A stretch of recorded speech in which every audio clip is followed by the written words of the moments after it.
Bonjour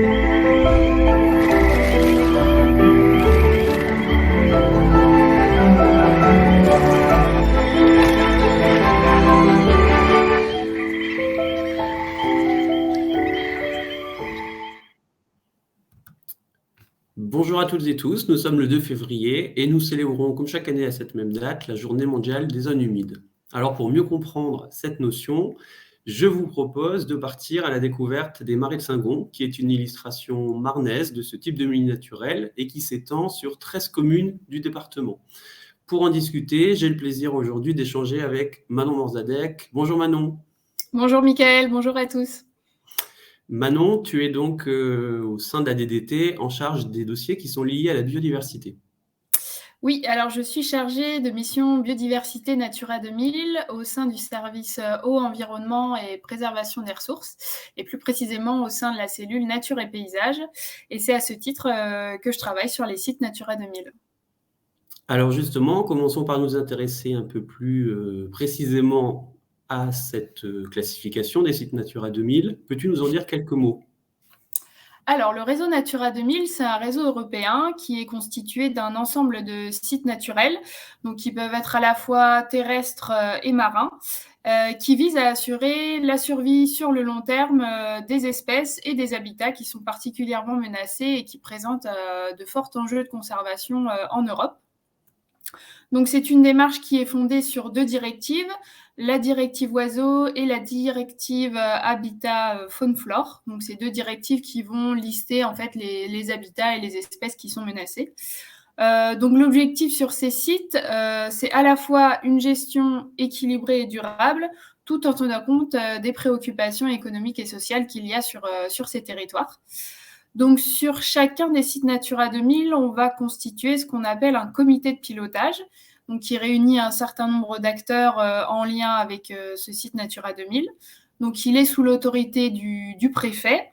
Et c'est ce comité qui va définir les objectifs de conservation du site. Et c'est donc lui qui va être à la charge d'élaborer ce qu'on appelle le DOCOB. Donc, c'est tout le programme d'action, en fait, qui va servir à la gestion du site. Donc, la mise en œuvre de ce DOCOB est assurée par un animateur qui va être choisi par la DDT. Donc, pour ce qui est du marais de Saint-Gon, c'est la Fédération des chasseurs de la Marne qui est le gestionnaire depuis fin 2018, avec l'appui de Miroir Environnement. Alors on comprend bien que ce qui va justifier finalement le classement d'un site comme Natura 2000, c'est intrinsèquement et avant tout sa fragilité. Donc concernant le marais de Saint-Gon, quelles sont plus précisément les menaces qui pèsent sur ce milieu? Alors, il y a plusieurs menaces qui pèsent sur ce milieu, dont 2 principales. La première, ça va être la colonisation du milieu par des espèces exotiques envahissantes, dont une en particulier, l'astère à feuilles lancéolées.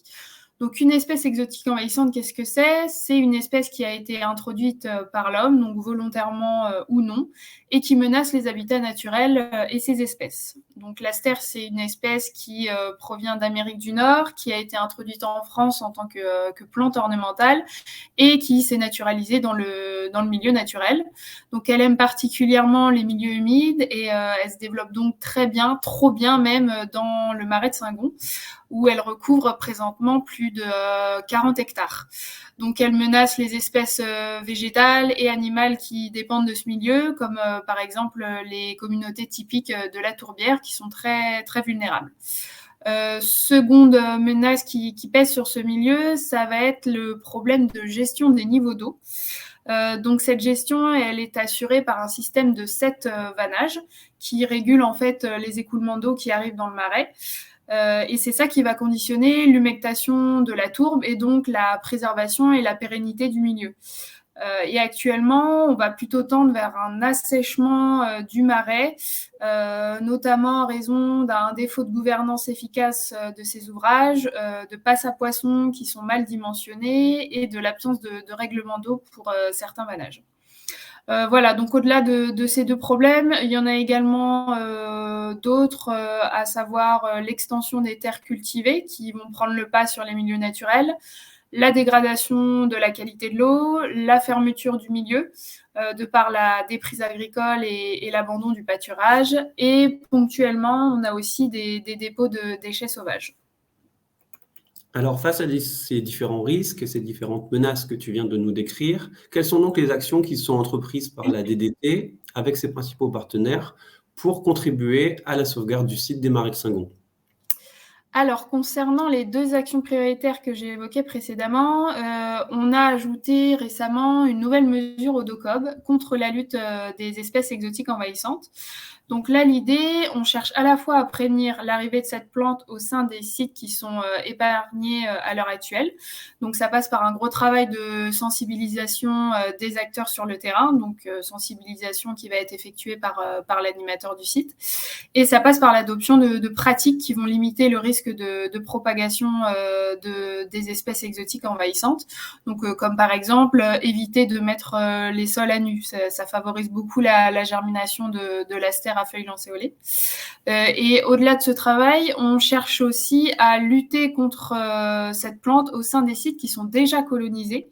Donc en mettant en place un système de fauche qui sera réalisé 2 fois par an, entre fin mai et mi-août, et en répétant l'opération sur plusieurs années. Donc l'objectif, ça va être d'épuiser les massifs d'astères et d'épuiser la banque de graines qu'il y a dans le sol. Donc l'objectif, ce serait de commencer les interventions d'ici mai 2022.